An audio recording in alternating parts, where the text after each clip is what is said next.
I was flabbergasted. Like my brain was in shambles because I couldn't even think of a time when I could have caught on.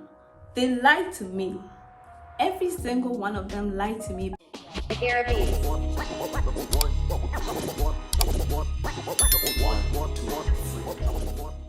Hello, welcome.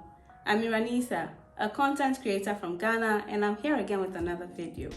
If you're new here and if it's your first time seeing me, I must tell you, we have a lot of fun over here and you don't want to be left out, so make sure you stick around. Before we get into today's video, I have a question for you. What do you think about my look? It's supposed to give Bridgerton meets Picnic Princess meets Fine Girl. And to be honest, I think I nailed it, but what do you think? All I know is I'm feeling fabulous and I'm ready for this video. So let's go. I have a really juicy story for you. Today's video is a story time about the day and date, exact date, that I found out that my friends were disloyal, dishonest, and really just had me fooled. And 2 years later, just recounting the story, man, I'm still shook. If you follow me on Instagram, I've already told this story, but it's time for YouTube to hear it. And once upon a time, now I'm joking, but for real, my friends had me fooled. They lied to me, every single one of them. No one was left out, and I am still stunned by it. So let's get into that story. This story happened in November 2021, which is also the same month that I got married. And just so that this story makes some sense to you, here are some dates and a timeline for you to follow. On 6th November, I was supposed to travel to Barcelona for a work-related trip, and I was gonna return on 15th November. And just after I had returned, 3 days after, which was 18th November, I had my cultural/traditional wedding. And then on 20th November, I had my white wedding. So honestly, it was really tight timelines. We were already, we are in November. On the 6th, I'm traveling. I'm back on 15th. I have to get married on 18th and married again on 20th. So it was wild. And let me tell you that that time frame was hectic. At some point, I thought I would not even come back to Ghana for my wedding. Like when I had to do a COVID test, I was just so anxious. I thought that they would tell me I have COVID, I can't come to Ghana. It was wild. But that's the story for another day. So earlier than 6th November, around 1st November, I'm packing my bags. I'm getting ready to go for my trip in 5 days. I didn't have my visa yet. So honestly, between 1st and 5th November, because I received my visa on 5th November, I was going up and down to the embassy because, I ended up receiving my visa on 5th November on the Friday, due to travel on Saturday. But yeah, that's the story for another day. So I'm packing my stuff around 1st November with a lot of faith ready. And at this point, I had conflicted emotions because I knew that traveling has now taken away the window for when I can hang out with my friends before the wedding. And the timelines that I had now meant that I wasn't going to spend any time with my friends or my loved ones before my wedding because I was focused on my trip. And when I came back, it was rat race. So there's no time for any bachelorette or friends hangout. There was no time for any of that. So at this point, I was kind of sad about that, but I was excited because I love to travel. It's a work-related trip, so essentially a free trip, and I have never been to Spain, so it'll be nice to see a new country. I was just counting my wins and my losses. The loss was that I have completely eliminated this window of spending time with my friends before the wedding, but I'm seeing a new country, it's win-lose. I was in a weird mindset.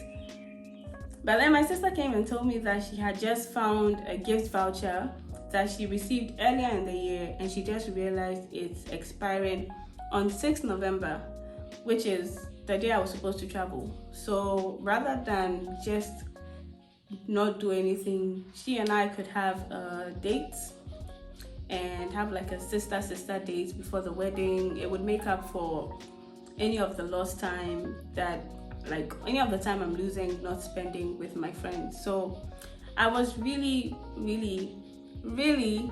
excited about it. I was looking forward to having seafood pasta.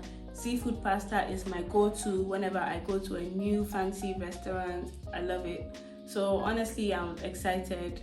I mean, I'm not getting to spend time with my friends, but I'm spending time with my twin sister, and that tops it really. So I was excited. Come 5th November, honestly, 5th November was hectic. I was going up and down to the embassy, making sure that I got my visa for my trip, and my sister also told me that she had received an order, so she was busy working on her cake order. My sister bakes, so she makes birthday cakes. She made my wedding cake, and so really and truly at the time, she was focused on her order. I was focused on getting my visa, and everything worked out. So on Saturday 6th, I didn't wake up early, but by the time I woke up, my sister was not in the house. And so I asked my mom, where is she? My mom said she's gone to deliver the cake that she made the day before. She had to go deliver it in Tema. I'm like, Tema, because we live in Adenta. You're going to deliver it in Tema. That's like 2.5 hours away. And you are supposed to go for brunch. Like, what time are you going to come back from Tema? For us to go for our brunch, for me to come back and go for my trip, like, yo. Anyway, I called my sister. She said she was almost at her delivery. She'll be on her way back. She'll let me know, blah, blah, blah. So now I'm at home. I'm waiting for my sister to come back so that we go. And then one of my friends calls me. She said that she was in the neighborhood for a funeral and she wanted to pop in to say hello. And to be honest, I hadn't seen her in a long time. So I'm like, hey, yeah, like for sure. Like, come, let's hang out. And she did. She was wearing a black dress. You know, in Ghana, when you're going for a funeral, you wear a black dress. We stood outside. We were just chit-chatting. And then my sister called me and said that she was on her way, so I should go get dressed. Cool. So I went in, I went to bath, I went to dress, and I was getting ready. She came home, she bathed, she dressed. We were getting late now. I was kind of worried about everything because like I was really thinking about the time and if we'll be able to get everything done. And restaurants in Ghana are unpredictable. We can go to the restaurant and it'll take 1 hour to get our food. So it's really hard to time, but I didn't want my sister to feel bad and I really wanted to spend the time with her. So I allowed myself to not get worried. I wore my dress. She came and she was asking me why I didn't have makeup on. I told her I'm not wearing makeup because when I come back, I feel like I'll have to rush to the airport and I don't want to wear like makeup to the airport. So yeah, I'm not wearing makeup. She's like, no, it's a fancy restaurant. If anything, we'll get content, we'll get pictures. So wear your makeup so that the pictures will be nice, so that you have something to post on Instagram. She convinced me, Sha. So I did light makeup, and just when we're about to leave the house, my auntie called. She said that she needs a fascinator for a wedding, so if we could make her like a quick fascinator. Like, I'm like, yo, we are losing time, but let's make it. So we made a clip fascinator for her. My family, we are arts and crafts. We sew, we bake, we cook, we graphic design, we paint. We love art, we love creativity. My mom's the same way, my sister is the same way. We just love art. So we are very, very handy DIY. So we DIY'd her real quick clip fascinator. And my sister says, since her house is along the way to the restaurant, we will drop it off with her and then we will proceed to go. Cool. Like, I'm panicking, but what can I really do? We get to my auntie's house. I'm sitting in the car. I'm waiting for her to deliver the fascinator so that we can get going. I'm still panicking, and then my sister comes and says that my auntie bought a bunch of hand sanitizers to support the wedding.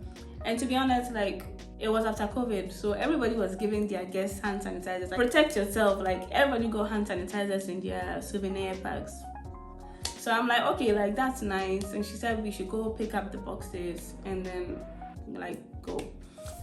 So I walk in, I meet my auntie, she's hyping me up. She's like, hey, you're looking nice. So, hey, where are you going? I'm like, hey, Naya is taking me out. Like, she's hyping me up. I'm getting hyped up. And so I walk into the living room, get to go pick up the hand sanitizers. Tell me why I opened the door to around 15 or 16 of my friends screaming, surprise. How did that happen? Like, tell me how these people managed to fool me. I know that the most interesting part is my friend who came to hang out with me was there. And she was wearing black because she had a funeral, but also because the dress code for them was black. Everybody was wearing black. So I would never have suspected if she had come, like, the funeral was a perfect cover for her, because like if she came in black, I'll be asking like, yo, like why are you wearing black? Because culturally we wear black to funerals, like typically. So she was there. The cake order that my sister was delivering to Tema was there. My friends were there. People that I had been speaking to the day and then the day before and during the week were there. Nobody hinted anything. Everybody was just laughing at me. And to be honest, when they said surprise, I just walked right out, because you're not about to fool me. Like, what's the meaning of that?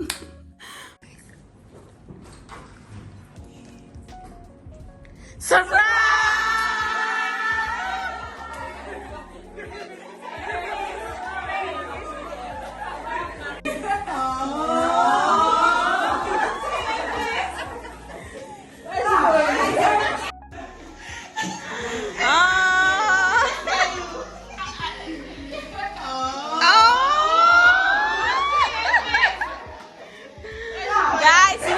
So I walked in, they said surprise. I walked right out and walked in again. I'm like, yo, you guys have me bamboozled, because like, when did you guys start planning this? How were you people able to surprise me? Like, I did not see it coming from a mile away. I didn't expect it at all. And they lied to me. Every single one of them lied to me by omission, just so they could pull off their surprise. And I'm so glad that they did, because that is one of my best days of my life. It was such an amazing moment. It was such an amazing experience. One of the things I look forward to when I planned on getting married was a surprise bachelorette, but I didn't think anybody could surprise me, because I usually catch on, and these guys pulled it off. They had me fooled. I would have never expected that they would do something like that on a day when I was supposed to travel. And my sister was a ringleader. Like, she came up with the whole plan, the whole story. They started planning this chair. Like, they started planning this a long time ago. And from the time when she told me she had, by the way, there was no seafood pasta, because we were not going to any fancy restaurant. We were going to my bachelorette. And honestly, like, that beats any seafood pasta in the world. I got there, they had bought me a white dress. They gave it to me to wear it. They gave me a bright TV sash. They gave me a halo crown, flower crown.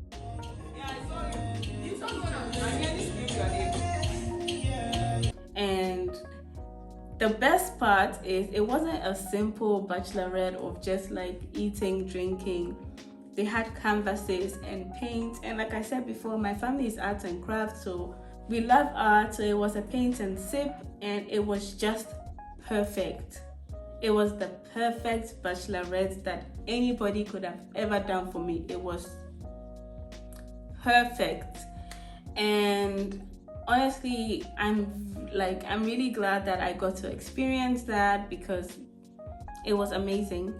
And now I'm telling the story, and if you can't already tell, like, I'm so excited even telling the story. Like, I had genuine smiles on my face the whole time, because first I was like, how did you guys fool me? Like, I was flabbergasted. Like, my brain was in shambles, because I couldn't even think of a time when I could have caught on to them. So now if any man tells you that women can't keep surprises, tell them they're a liar, because more than 10 women kept the surprise.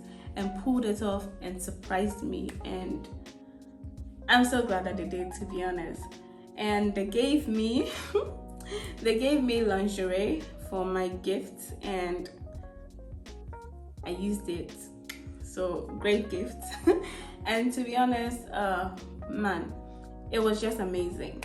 But that's really the story about the day, and then the dates that I found out that all of my friends are liars, but also all of my friends want to make me happy and that they care for me, and they went out of their way to make sure I had a great day. And I don't know that kind of love, really. Like, that's the day that I found out that my friends lied to me, but they love me so much.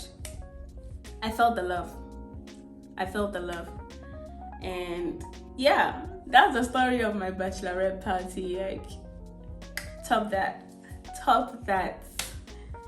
Anyway, that's the end of this video. If you enjoyed the story time, let me know in the comments down below. Like I said before, if you're new here, we have a lot of fun here, and you don't want to miss out and you don't want to be left out, so make sure you're subscribed. And if you're a returning subscriber, hey, I see you, I appreciate you. Thank you so much for taking the time to watch my videos. It means so much to me. And don't forget to leave a like on this video if you liked it. Don't forget to leave a comment down below, just telling me about a time that you surprised somebody or a time when you were surprised. That's all from me today. Until the next time, bye.